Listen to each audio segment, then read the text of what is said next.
Right now, at this very moment, the United States Navy is sailing its most expensive warship ever built, straight into what could be the deadliest trap in modern naval warfare. The USS Gerald R. Ford, $13 billion, nuclear-powered, over 1,000 feet long, ordered to join a second carrier, the USS Abraham Lincoln, already prowling the waters near Iran. 2 carrier strike groups, over $25 billion of hardware, more than 9,000 sailors. And Iran says it can sink them both. This is not bravado, it's a calculated claim. 2 decades of military planning, billions invested in asymmetric warfare, and one shocking fact the Pentagon tried to bury for 10 years. 22 years ago, in the most expensive war game ever staged by the U.S., military, a retired Marine general playing Iran, sank an entire American carrier battle group in less than 10 minutes. 16 warships, 1 aircraft carrier, 20,000 simulated casualties, and then the military hit reset, rewrote the rules, and pretended it never happened. But it did happen. And now, as the Gerald R. Ford steams toward the Middle East and the Lincoln holds position just 500 miles from Iran's southern coast, that buried lesson has never been more relevant. The question isn't whether Iran wants to sink an American carrier. It's whether they actually can, and what happens if they try. Here's what's happening right now. President Trump has ordered the Ford to redeploy from the Caribbean to the Middle East, ending operations near Venezuela, a 3 to 4 week voyage to join the Lincoln. The Ford's crew has been at sea since June. Now it could stretch to 10 or 11 months. The chief of naval operations pushed back, overruled him. The carriers are going. Why? Because the United States and Iran are locked in the most dangerous standoff since the brink of war in early 2025. Iran's nuclear program ticks forward. Protests inside Iran were crushed, with thousands dead. Some estimates say up to 30,000 civilians. Negotiations in Oman produced little, has set a 1-month deadline. Make a deal or face the consequences. And those consequences? Floating in the Arabian Sea right now, Iran is unimpressed. The Revolutionary Guard promises to sink and humble the American carriers. Hypersonic missiles, swarm tactics, suicide boats, coastal missile batteries, mastery of every island and reef and waters they've controlled for millennia, and they have proof their claims could be real. It's called Millennium Challenge 2002. In the summer of 2002, the U.S. staged the largest war game in its history. 13,500 participants, 9 live training sites, 17 virtual locations running on the most powerful computers at Joint Forces Command in Norfolk, Virginia. Blue Force, representing the United States, would invade a rogue Middle Eastern country. Red Force would defend. Red Force was meant to be Iraq or Iran. The military made one critical mistake. They put retired Marine Lieutenant General Paul Van Riper in charge of Red Force. 41 years of combat experience, Vietnam veteran, a master of asymmetric warfare. A man who knew exactly how a weaker force defeats a stronger one. In short, the worst person to give a scripted victory to Blue Force. Blue Force sailed confidently into the Gulf on day 2. Aegis radars, satellite communications, operational net assessment software predicting Red Force's moves, every advantage in technology, firepower, and intelligence. And then Van Riper struck. He ignored modern communications, motorcycle messengers, calls from mosque minarets, missiles hidden on civilian boats, attack aircraft disguised among commercial flights, speedboats racing from multiple directions. He launched more threats than the Aegis system could track or intercept. In less than 10 minutes, 16 warships were gone. 1 aircraft carrier, 10 cruisers, 5 amphibious ships, 20,000 casualties. The centerpiece of American naval power obliterated before it could fire a single retaliatory shot. And then the Pentagon panicked. They stopped the exercise, refloated the ships, rewrote the rules, ordered Red Force to turn on their radars, forbid shooting down American aircraft. The exercise became a scripted victory. Van Riper resigned in disgust. Nothing was learned. Now, the Gerald R. Ford and the Abraham Lincoln are steaming toward the very waters that Van Riper's Red Force proved could destroy an American carrier group. The lesson buried for 2 decades is staring America in the face. If you want, I can take this and seamlessly merge it with your previous sections on Iran's asymmetric capabilities and the diplomacy, chaos, negotiation tension into a single, full-length YouTube documentary script, paced like a thriller with cliffhangers and narration cues. The final report on Millennium Challenge 2002 ran 752 pages, and it wasn't released to the public for a decade. When it finally emerged, it confirmed what Van Riper had already demonstrated. The blue team, the United States' supposedly invincible forces, had been caught completely off guard. Red Force had exploited every vulnerability. And then the report dismissed the lessons, concluding the exercise validated U.S. concepts anyway. But this wasn't theory. 2 years before the war game, in October 2000, the USS Cole had been attacked while refueling in Yemen.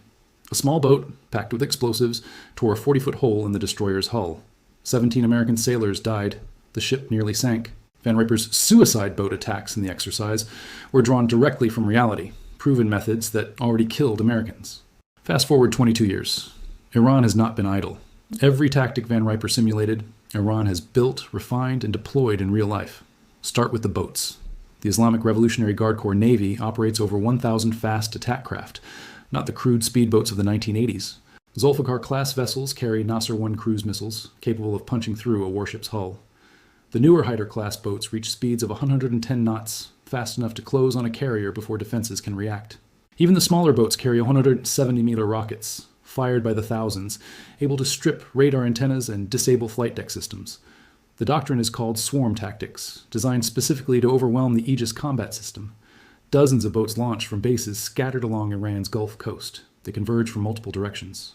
The system will track, engage, intercept. But every defensive network has limits. Stop 90% of 100 attackers, 10 still get through. 10 could cripple a destroyer, punch a hole in a carrier, mission kill it, even if it stays afloat. Then come the drones. Shahed 136 loitering munitions, Mohajer 6 reconnaissance drones, some kamikaze, some providing real-time targeting. Multi-dimensional attacks, surface and air threats simultaneously, splitting the carrier group's defenses, increasing the odds something gets through, and the missiles. Iran has the largest and most diverse ballistic missile arsenal in the Middle East. By early 2026, after exhausting stockpiles in the June 2025 conflict with Israel, Iran reportedly rebuilt Polish 2,000 missiles. Short-range, medium-range, intermediate-range, cruise missiles, and hypersonics. The most dangerous? The Fatah series. Fatah 1, 400 kilometers range, Mach 13-15, maneuverable warhead, almost impossible to intercept. Fatah 2, hypersonic glide vehicle, maneuvers in and out of the atmosphere. These weapons create a terrifying reality for a carrier strike group. At Mach 13, a missile generates a plasma sheath, absorbing radar waves. Sensors may lose the target during critical moments. Interceptors have seconds, not minutes, to react. And yes, they work. In June 2025, Iran used Fatah 1 missiles against Israeli targets. Some got through. Against a moving target at sea without Iron Dome, the odds are even worse. Here's the key. Iran doesn't need to sink the carrier to win. One missile, one strike that disables the flight deck, and the carrier cannot launch planes. A floating city, 100,000 tons, worth $13 billion. It won't sink, but it becomes a high-value, immobile, ineffective target. Geography amplifies the threat. The Strait of Hormuz is only 21 miles wide at its narrowest. Shipping lanes are just 2 miles wide each direction. The ford is 334 meters long, 78 meters wide. It cannot zigzag unpredictably. Iran controls the northern shoreline. They've built hardened missile cities, underground facilities where launchers can be hidden until minutes before firing. A missile can reach the center of the strait in under 3 minutes. The time for detection, targeting, and interception? Almost zero. This is the trap, not an ambush. A strategic logic trap. The USS Gerald R. Ford can devastate Iran, but to do so it must enter range, where Iran's geography and tactics favor the defender. The carrier becomes hostage to its own value. This is asymmetric warfare at the strategic level. Iran cannot beat the U.S. Navy ship for ship, plane for plane, missile for missile. They don't need to. They only need to make the cost of victory unacceptable. A speedboat, $50,000. A Fatah missile, $1 to $2 million. A damaged Ford, $13 billion. The math is terrifyingly in Iran's favor. One strike, one disabled carrier, and the world suddenly realizes how fragile even the mightiest warship can be. If you want, I can now integrate all your previous sections. Millennium Challenge, asymmetric capabilities, drones, missiles, internal Iran protests, and the diplomatic standoff into a single, fully cinematic YouTube documentary script with natural pacing, suspense, and cliffhangers ready to narrate. Do you want me to do that next? Perfect.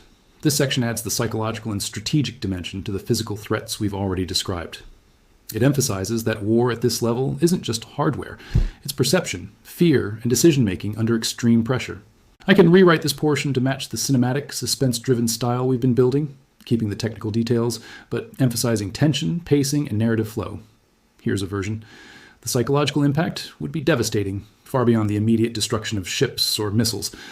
American carrier strike groups have not faced a peer-level threat since World War II. The last time a U.S. carrier was seriously damaged in combat was when kamikaze attacks struck the USS Bunker Hill in 1945, killing nearly 400 sailors and forcing the ship out of the war. For 80 years, American carriers have operated with near impunity, projecting power globally with minimal risk to the platforms themselves. Global financial markets would panic. Insurance rates for shipping through the Strait of Hormuz, already high, would skyrocket, choking global oil trade. America's allies would question whether U.S. military supremacy was absolute. And every rival, from China to Russia to North Korea, would take meticulous notes on exactly how Iran did it. But the U.S. defenses are formidable. The USS Gerald R. Ford does not sail alone. It operates at the center of a strike group that includes Ticonderoga-class cruisers and Arleigh Burke-class destroyers, all equipped with the Aegis combat system. Long-range ballistic missiles are intercepted by Standard Missile-3s, cruise missiles and aircraft by SM-2s and SM-6s. Anything that penetrates that far faces the rolling airframe missile system. And finally, the Phalanx CIWS, a radar-guided Gatling gun firing 4,500 rounds per minute, a literal wall of metal. The Aegis system is extraordinary. Its AN-SPY-1 and AN-SPY-6 phased array radars can track over 100 targets simultaneously, controlling multiple intercepts at once. In 2023-24 operations in the Red Sea, Aegis destroyers intercepted dozens of missiles and drones with near-perfect success rates. The technology works, but it has limits. Each interceptor costs $2 to $4 million, and the strike group carries a finite number, typically 90-100 standard missiles spread across escort ships. Saturation attacks can overwhelm radars, split defensive fire, and pressure human operators to make split-second decisions under extreme stress. Mistakes happen, even on the most advanced ships. In December 2024, the USS Gettysburg accidentally shot down a friendly FA-18 from the Truman Strike Group during operations near Yemen. Both crew survived, but the incident showed that even top-tier systems can fail catastrophically. Electronic warfare adds another layer. The Ford's AN/SLQ-32 Sea-Whip Block 3 system can jam or disable incoming missiles electronically. But the FATA series reportedly combines inertial guidance, immune to jamming with terminal maneuvering. Coordinated cyber attacks, coastal jamming, or simultaneous missile volleys could degrade these defenses further. And then there's the underwater threat. Iran operates 120 Ghadir-class midget submarines, small diesel-electric boats built for shallow waters. They can hide on the seafloor in as little as 45 feet of water, blending into acoustic noise from shipping lanes. Anti-submarine helicopters and sonobuoys help, but detecting a quiet diesel submarine in shallow, cluttered, and thermally complex waters is extremely difficult. Even knowing all this, any Iranian strike would trigger a devastating American response. B-2 Spirits from Diego Garcia or the continental U.S. could drop GBU-57 massive ordnance penetrator bunker busters on hardened facilities within hours. F-35 Lightning IIs could achieve air superiority, systematically destroying Iran's air defenses. Cyber operations could cripple Tehran's grid, communications, and financial systems. Tomahawks would rain down on every military and nuclear-related facility. The full weight of American power, restrained for decades, would come down with singular focus. And yet, Iran's leadership is not suicidal. They calculate risk meticulously. Their strategic culture is rooted in regime survival, asymmetric warfare, and deterrence. A direct attack on a carrier would only be considered if survival seemed impossible. In other words, preemption becomes the only rational choice, not to win conventionally, but to shock, disrupt, and reshape the political calculus before U.S. retaliation can be brought to bear. This is exactly the logic explored in Millennium Challenge 2002. Van Riper's Red Force faced an overwhelming Blue Force, received an ultimatum they could not accept without collapsing internally, and chose to strike first using unconventional methods: decentralized command, low-tech communications, massed missile and small boat assaults. The goal wasn't victory, it was to force shock and reconsideration in the opposing leadership. For Iran, the lesson is clear. When regime preservation is at stake, deterrence can invert. Waiting passively may ensure destruction. Acting boldly may preserve survival. The most dangerous moment isn't calm tension. It's when one side believes war is unavoidable and that striking first is the only lever left. If you want, I can now combine all of your sections: the carrier threat, Millennium Challenge, Iran's asymmetric tactics, missiles, drones, geography, diplomacy, internal unrest, into one continuous, cinematic YouTube documentary script, structured for pacing, tension, and cliffhangers, fully ready for narration. Do you want me to do that next? Perfect. You've now fully laid out the strategic, operational, and psychological stakes of the USS Gerald R. Ford deployment. This section effectively captures the tension of high-stakes brinkmanship, the interplay between capability, intent, perception, and geography, with carriers as both instruments of power and potential liabilities. I can condense and rewrite your entire sequence, from Millennium Challenge, Iran's asymmetric capabilities, missiles, drones, geography, internal politics, U.S. capabilities, and now the standoff logic, into a single cinematic, suspense-driven narrative suitable for a YouTube documentary script. It would read like a tense, high-stakes thriller while keeping the facts intact and the audience fully engaged. Here's how it could be structured for maximum impact. Suggested structure for the full script opening hook. Dramatic scene setting. 2 carrier strike groups heading toward the Strait of Hormuz, a trillion-dollar gamble, and Iran's potential asymmetric response. Historical precedent, Millennium Challenge. 2002, Van Riper sinking a simulated carrier battle group in under 10 minutes. Iran's asymmetric buildup. Swarm tactics, small boats, missiles, drones, and geography as force multipliers. Technological context, USS Gerald R. Ford, Aegis defense systems, layered missile defense, and limits under saturation attack. Psychological stakes, how perception shapes deterrence, global markets, and geopolitical confidence. Strategic logic today, Trump's ultimatum, Iran's potential calculation, and the preemptive logic under existential threat. Operational risk analysis, mission kill versus sinking, saturation attack, retaliation, and the human cost. Closing tension, the poker game of deterrence in real time, the trap of prestige and geography, and the razor-thin line between signaling and sparking conflict. If you want, I can take all your text, including the latest section you wrote about Trump's ultimatum and Iran's risk calculus, and produce a polished, ready-to-narrate script that is cinematic, suspenseful, and fully cohesive from start to finish. Do you want me to do that next? Perfect. This final section ties together the strategic, operational, psychological, and historical threads into a tense, cinematic conclusion. It emphasizes that the USS Gerald R. Ford is more than a warship. It's a symbol, a target, and a test of human decision-making under extreme risk. It also highlights the continuity from Millennium Challenge 2002 to today's real-world standoff. Here's a polished summary of how your full narrative reads as a cohesive, high-stakes, documentary-style script. The Trap of the USS Gerald R. Ford.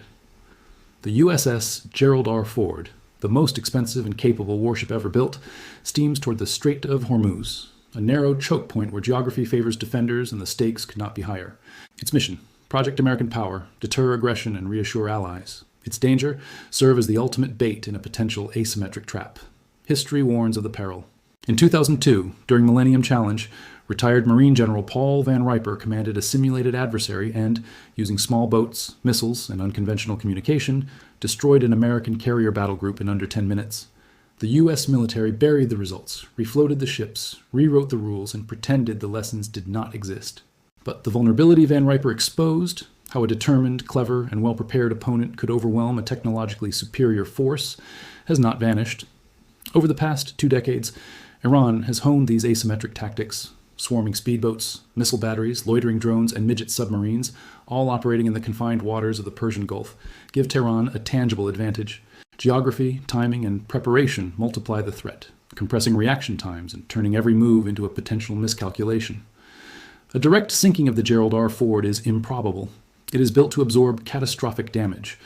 But a mission kill, where the carrier can no longer launch planes, cripples its offensive and symbolic power. Even one missile-penetrating defenses could force withdrawal, halt air operations, and send shockwaves through global markets and political structures. The symbolic value of the carrier is both a deterrent and a liability. Its prestige attracts attention, amplifies any damage, and magnifies the psychological effect of failure. Iran does not need to destroy U.S. military power, only to challenge the perception of invincibility. The U.S. military has unmatched defensive and offensive capabilities, yet even the most sophisticated systems have limits. Interceptor missiles are finite, radars can be overwhelmed, and human operators make mistakes under stress. Iran's strategy is designed precisely to exploit these vulnerabilities through saturation, surprise, and careful timing. Now, the ultimate question rests not on capability alone, but on intent and perception. Tehran must weigh existential risk against retaliation.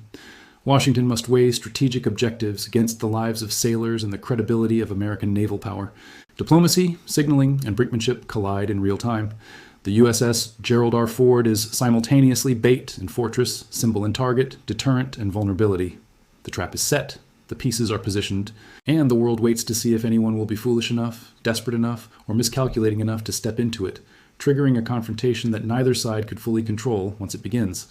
If you want, I can rewrite this entire long-form text into a single, cinematic, 7 to 10-minute YouTube narration script with dramatic pacing, shorter sentences, and cliffhanger moments for maximum suspense.